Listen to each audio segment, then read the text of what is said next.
Welcome to the Powerlifting and Power Ballads podcast, where we bring you a weekly dose of powerlifting news, tips, and training advice with a touch of 80s rock ballads. This podcast is presented by Team Roar Powerlifting, your source of the most comprehensive coaching and meet day preparation. Here are your hosts, Josh Rohr and Laura Sturm. Welcome to the Powerlifting and Power Ballads podcast. This is episode 53, and I'm one of your hosts, Laura Sturm. And I'm Josh Rohr. Welcome to the episode. We're going to cut right to the chase. Some news going around the powerlifting world. National team invitations have gone out for the Classic Raw Worlds in Sweden and the Bench Press Worlds in Kazakhstan. I know there's been a lot of question as to whether or not teams are going to be sent, etc. But those invites did go out from the national team coaches. The crazy part, the Bench Worlds in Kazakhstan, currently there is essentially a travel restriction for U.S. citizens going to Kazakhstan, meaning we can't go right now. And it looks like that's through December 31st, but I don't know if they're going to try to work on some sort of exception. They do have it listed on the U.S. Embassy website for Kazakhstan that, there's a small list of exceptions that are made, but you still have to have a visa. And I'm not sure a powerlifting meet is one of the exceptions, but I don't know if something can be done there or not. So as of right now, and that looks like that was just posted on July 14th. So I believe it was like right after the invites went out or right before or something like that. But it looks like that just happened. So so that's exciting, but kind of crappy also. And why we have it in Kazakhstan to begin with, I don't know, when they know there's been an issue with COVID and stuff like that. So anyway, I'm not going to harp on that. That's just the news. And then, people have been asking if we were sending a team to the NAPF meet in Orlando. The answer to that was no. Basically, the USA Powerlifting asked for guarantees from the IPF that if lifters are nominated, they'll be allowed to lift, et cetera, just because of, the feud going on. Not feud ain't the right word. The disagreement, I guess, in terms of over the drug testing and things like that. The IPF essentially never answered. So the deadline came and gone for that. So that was kind of the question with the World Championships too. And I think what happened, the IPF still never gave a guarantee, but I think we're just like, look, somebody's got to kind of take the first leap of faith here. So, I think US just decided to go ahead and nominate for those teams and in hopes that, the lifters are actually accepted and allowed to lift. So we will see. Wow. So the NAPF is in Orlando, but yet we're not sending a team. Correct. Because the IPF won't tell us whether or not. Yeah. And the deadline to nominate lifters was, I want to say, a week ago. And, we were kind of, I think the organization was waiting to nominate as soon as we got that, guarantee that they'd be allowed to lift, and it never came. So, Wow. That's unfortunate. It seems weird to me that we're the host country for that, and yet we're not taking that as a signal that we could lift, but yet we're willing to send athletes to another country without a guarantee. Well, so basically, we're really hoping for a guarantee for all of the meets, obviously. By then. And basically the IPF just didn't get back to us. So, the only other option would be, we said we're not going to nominate teams without a guarantee. Well, do we not? The thing is, if we don't nominate teams to the Worlds, then the IPF can say, well, you guys could have sent a team, you chose not to. So you're the ones that screwed the lifters, and I think with the World Championship meets, those are such a high prestige meet that, we're going to do our part and nominate the teams. And if the IPF wants to be, wants to be a bad word, then that's on them. But the only thing, okay. But the issue is, like, our lifters could still get screwed theoretically, like that we could nominate them, they could accept them, and then just change their mind last minute or say, no, we're not accepting them or whatever after airfare and everything's been paid. So I just feel like if the IPF is willing to go to that length to undermine everything, then they're just bad, is my opinion. And if they're gonna so whatever.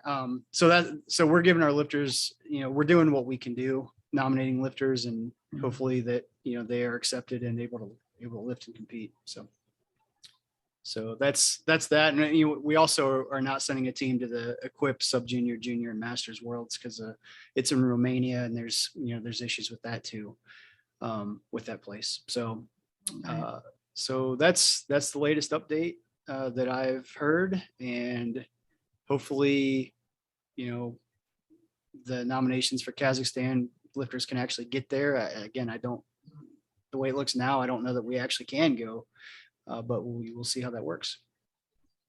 Yeah. In Kazakhstan, maybe it's just too sketch of a place to go to at this time too. Yeah. But people can make their own decisions about that. All right, so we have a new music theme for this week. We're going through the one-hit wonders from the 80s, and we're doing the top 5. And this week being the first week, we're doing our top 5, the number 5 choice for everyone. We had a lot of people submit choices for this. We had 10 people. So we're up a lot for us. We're theoretically up to 10 listeners at least, right? Theoretically. I mean, there might be more. Yeah. Well, and I think there was some interesting tidbits that we found last week when we actually looked to see, how many listeners we might actually have, more than 2. And we have like a big following in the UK. Yeah. We're big in the UK. Yeah. So if anybody is listening from the UK, shoot us an email and tell us who you are and where you're at. We'd love to hear. Yeah. Very interesting. There's also some, people in some random countries, but that might just be bots. Yeah. I don't know. Bots that love power ballads. Exactly. I mean, who doesn't? All right. So we're going to go through number 5. Am I revealing mine first? Yep. We'll start with you and we'll go every other. All right. And here's the side note we'll do. When you read yours, so we're going every other one. You read yours, I'll give it a thumbs up or down. When I read mine, you give it a thumbs up or down, and we'll just kind of see how we fare there. All right. We'll go. All right. So my top 5 was a song from 1981, I want to say. Did I? Yep, 1981. This peaked at number 21 on the Billboard hits. So my selection had to do with, it had to be on the Billboard. It had to be a song I'd want to listen to. And it had to be in the 80s because there was a couple songs I found that, and it had to be a one-hit wonder, not a band that had 2 hits. So mine was a hit in 1981. It went to 21, and it's from April Wine. The song is Just Between You and Me. It was an early music video back in the early days of MTV, and I remember that song pretty fondly. It's a ballad too, power ballads. So I had already thumbs up, thumbs down. I had already decided I'm giving you thumbs down no matter what song you put on there, just out of spite. However, I'm going back. I'm going back on that because you didn't. Yeah, I didn't find out what your song was until just now. So I'm actually going to give it a thumbs up because it's a power ballad. If it wasn't for that, it could have been any other song. Even if it was my number 1 song, I would have maybe given you half thumb. But I think it's a good choice. I like it. I listened to it. It's a good song. It's not I would say a real popular song, or I mean, just by general standards, I don't think, but I kind of like that. So I will give it. Yeah, I mean, it made it to the top 25. So that still makes it in my book. Yeah. So Josh, let's talk about yours. So my number 5 song is probably gonna, when we have the final list done and we do the little tournament at the end, this was probably what's gonna lose it for me. Otherwise, I think I would win. So my number 5 is Seabank, One More Shot. It's from 1982, and so I'll be honest, I never actually looked up to see where it fared on the Billboard charts or anything like that. If it fared on the Billboard charts. No, I did. So let me finish with this though. Okay. But the reason I picked it is because it's one of my favorite songs, and it's one of my favorite lifting songs, and it's from the 80s, and they never had any other hits. So my list, I was more concerned with not so much a lifting song even, but just a very good song. And I also went more with how I felt about the song versus if it was actually on the charts or not. So The only thing I did pay attention to is they couldn't have another hit that was on the chart, on the top 100 Billboard or whatever. So the fact they may have not had any, I don't know, but they can't have more than one. So that's my number 5. And I'm afraid to hear what you have to say about it. So I originally, when I looked at this, I'm like, one more shot, Seabank, never. Okay. But I mean, it's supposed to be a one-hit wonder. So I played it on YouTube and I'm like, oh, wait, I have heard this song. And it does sound like perfectly 80s. It's got, that like synthetic clapping vibe. It's a little dancey. It's a little, I don't know. It's definitely 80s sounding. It's something very unique about the 80s sound. And so I had to look it up on the Billboard hits, and on Billboard was like, we've never heard of these people. But there is a site that I did find a ranking on. I think it's a site from the UK, perhaps. I can't really find it. musicvf.com, whatever VF means, we're not really sure. But it was ranked on there. Number 13 overall, number 5 for dance hits, and number 87 for R&B. Not really R&B. sure how it's R&B, but maybe that's why we have a big following in the UK, because a lot of our songs are like bigger hits over there. Maybe could be. We don't know. But so I'm going to give you thumbs up. Yes. All right. Because I know the song, and I think it's quintessentially 80s, and somebody else has heard of it. There's my ranking. There you go. All right. So we got 10 listener submissions. Let's rapid fire these. You'll go first, and I'll give it thumbs up or down, and then we'll move right on. All right. Chris Elmore's Red Rider, Lunatic Fringe. 2 thumbs up easily. I knew you'd say that because it's on your list. That's a great. No, you're not supposed to tell anybody yet. They don't know the rest of the list. Well, it's list. not that list. It's your other power ballads list, the original. That's true. It was on that too. All right. Gary Jacobs, Haircut 100, Love Plus One. I don't know this song, so I can't really, and there's so many 80s songs that you don't know the name of it, and then you listen to it, you're like, oh wait, I know that. So I'm gonna defer to you. I'm gonna give it 2 thumbs down. I listened to it. It's an okay song, but it wouldn't make my top list. I don't think it was that great of a song, honestly, overall. Sorry, Gary. But hey, that's why it's your list, and other people may disagree with me and vote for you. So, but we're asking me. I say thumbs down. There you go. All right. Flock of Seagulls, I Ran. From Chris Peterson. He's the one that submitted that one. I gave it 2 thumbs up. I mean, it is the Flock of Seagulls, and it's a great song. I think they had more than that hit, though. I know it did make some. We might have to fact check that then, but for now, it gets thumbs up. If we find out they had another hit, then we have to take that thumbs up away. And in the big scheme of things, just so you guys know, the thumbs up don't mean shit. So it doesn't actually know. Yeah. All right. Wade Johnson submitted Kaja Gugu, Too Shy. Too Shy. I love that song. I mean, it was a hit. I'd give it a thumbs up. All right. You're next. Oh, I'm next. Oh, I'm so sorry. I can't even get myself straight. All right. Cindy Yeager submitted Dead or Alive is the band You Spin Me Round Like a Record, baby. Round, round, round, round. Yeah, that's 2 thumbs up. That's 2 thumbs up for me. It's a classic. Yep. I would agree. Yep. Ben Green, Alana Miles, Black Velvet. I love this song so much. Like the biggest 2 thumbs up ever. Yep. I agree. Yeah, for sure. Yep. Your turn again. All right. So then we're down to Eric Cordero. He had Modern English, I Melt With You. I'm gonna give it 1 thumb up. I think it's a great song. No, I'm giving it 2 thumbs up. Wrong. It's no, right.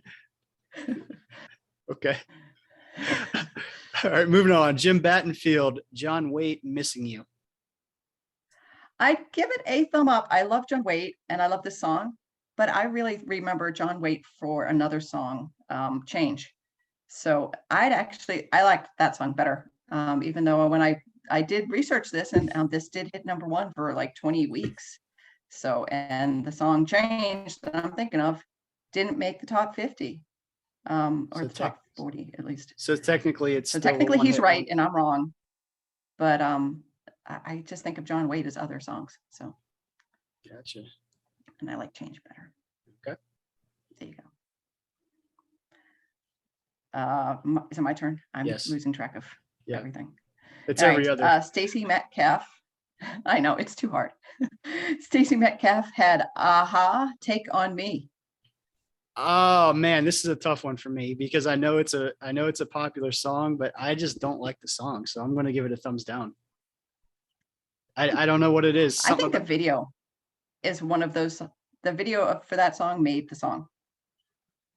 Yeah. So it was just if you're not familiar with the video, go watch the video. Yeah, I've seen the video. I can't get past the song, and I don't know why. Everybody loves it. I don't know why. I don't know. It's just not my cup of tea, I guess.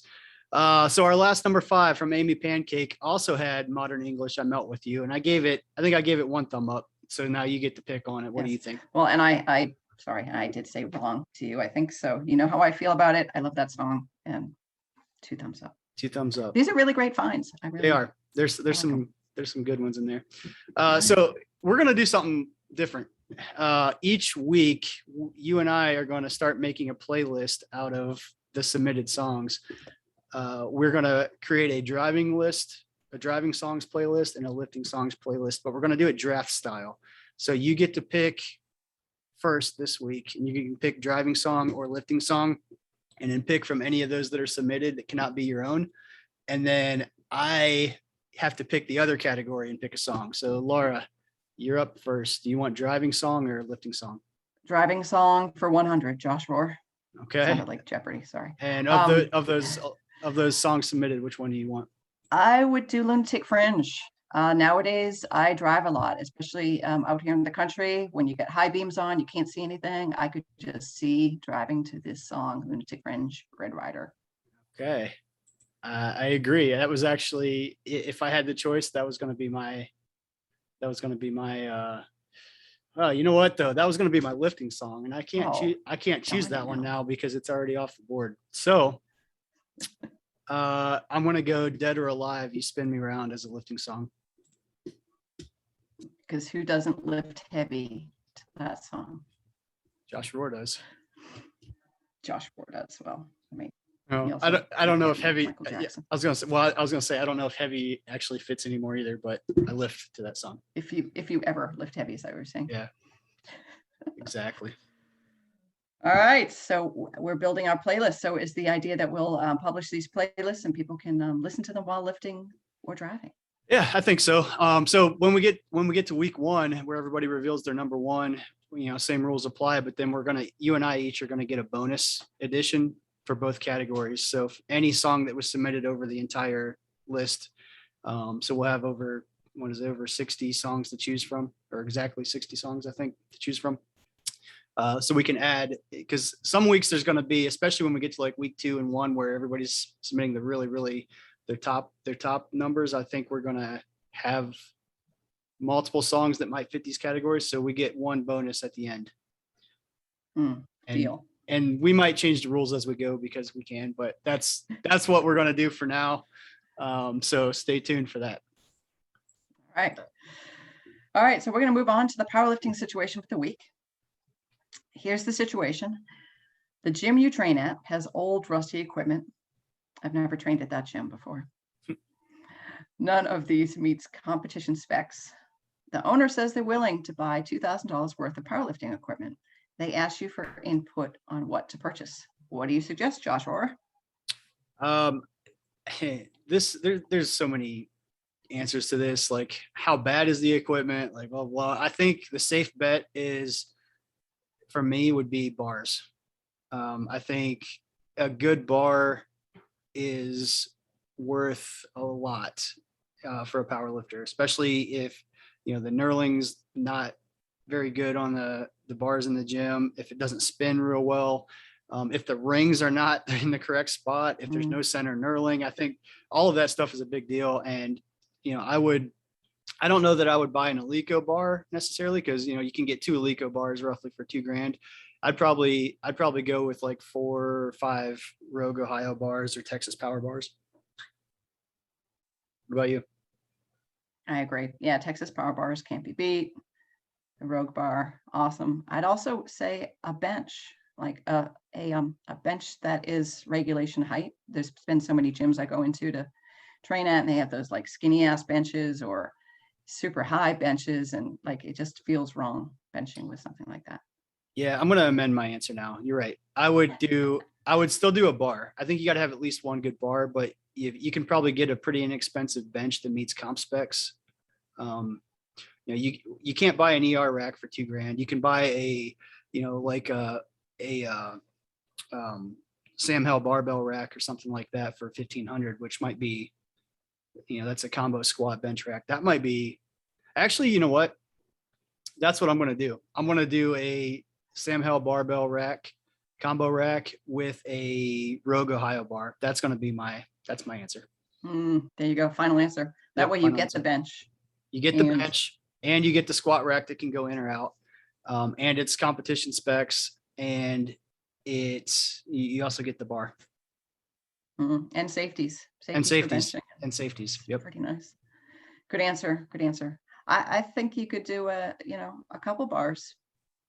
I don't know how much equipment is these days anymore. I think the bars are like $350 or something like that. Right. The Rogue Ohio bars. So, $1,500 and $350 plus you probably, depends if you're getting the rack shipped or not. Yeah. If you're getting it shipped, then that's your budget. So there you go. Yeah. You're done. Yeah. Yeah. I mean, I have one in my garage. Love that. It's never going anywhere, but that's also like the thing too, like just moving the bench sometimes is like, okay, it's never going anywhere. It's heavy, but also if you're putting it in the gym though, if you're buying it to run meets with it, then it's, I'm not sure about that because it's so heavy and hard to haul around. But if you're putting it in a gym, that's the rack I would go Yep. with. Money well spent. Yep, for sure. And he's not even our sponsor. Yeah, that's true. There you go. Maybe he should be now. I guess. Right? I guess why would he be? We're talking about it anyway. Free promo. Here you go.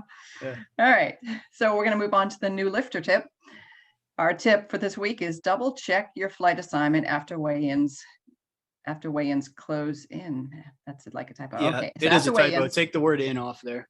After weigh-ins close, check your flight assignment, because flight assignments can change based on people changing weight classes and be reassigned to new flights. Even if you made weight, your flight can be affected by others being reassigned. Agree or disagree? Oh, I agree, Laura. Well, I would hope so because you wrote it. Yeah. And I've had this happen, like somebody didn't check their flight assignment, and we had to move them because one flight ended up getting bigger and one got smaller, so we had to move people. And someone's warming up and they're like, "Hey, why is my name not being called?" "Oh, dude, sorry, we moved you to flight C, not flight B, because remember that announcement we made as lifting warm-ups were starting about check your flight assignments." The problem is that sometimes busy meets, things going on, and people don't hear announcements that you make. So make a habit checking. Yep. And that, the idea with this one is that, most times the flights and everything are posted ahead of time based on everybody's weight class and everything, what they registered at. But the problem is when people, this always irritates me too, when people know they're changing a weight class and don't tell you until meet day. Like I get if you miss weight and you move up a weight class or whatever on meet day, that's is what it is. But when people have known for like 6 weeks that they're going to go up a weight class and they just don't tell the meet director, those are the ones that cause chaos, because now we have like 6, 8, 10 people changing weight classes like during the weigh-ins, and we have to start reassigning everybody as meet directors, right? So you can only have 14 in a flight and a full power meet. So if you get 2 people that move up into a flight that was already full of 13 or 14 people, and now there's more than 14, by rule, it has to be split. So some of those people that were assigned to flight B, there was no flight C. Well, now there, like you just said, there's a flight B and a flight C, and some of those lifters get moved, even though some of those lifters themselves made weight. So it wasn't their fault. It just kind of messes with the whole organization of the meet. So my suggestion, if you're changing weight classes ahead of time, even like a day or two prior, please email the meet director and let them know, because it is a cluster trying to reorganize flights the morning of. There you go. Tip within the tip. Tip within a tip / do it. Don't piss off your meet director. Yeah. Or don't make more work for them on meet day. I feel my hands like already tensing up. Like I'm just sitting here like getting angry. Like, oh, I hate when that happens. It's happened a few times, eh? Yeah. A few. Yeah. But back in the day when nationals wasn't like you had to declare your weight class and keep it there, and you couldn't make changes. I think 2 weeks before you'd have to make changes by something like that. Yeah. It used to be people at nationals would change, and it would change the whole meet. Yeah, and that's why that rule was put in, because when you have 1,000 lifter meet and let's say 5% of people change weight classes, like that just starts creating chaos. So yeah, now national meets you have to. Did this happen to you in 2016? So it didn't happen to me. It happened to Joe Warpea and Angela Simons. They were the technical secretaries. And yes, it did happen to them.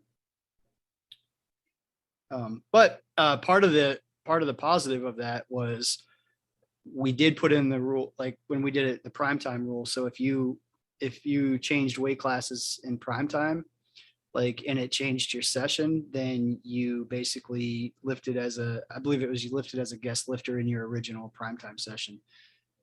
So it just, I think that's what it was. It was something like that anyway.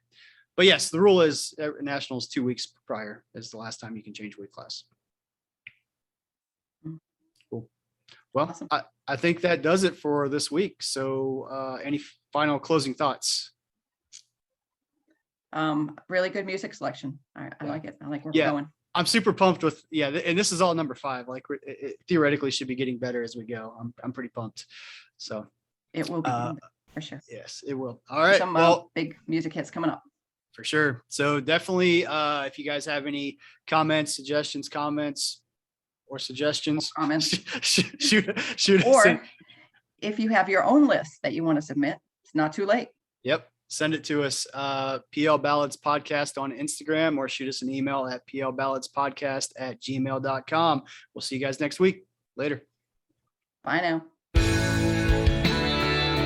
Thank you so much for listening. If you enjoyed today's episode of the Powerlifting and Power Ballads podcast, please remember to subscribe and share it with your friends.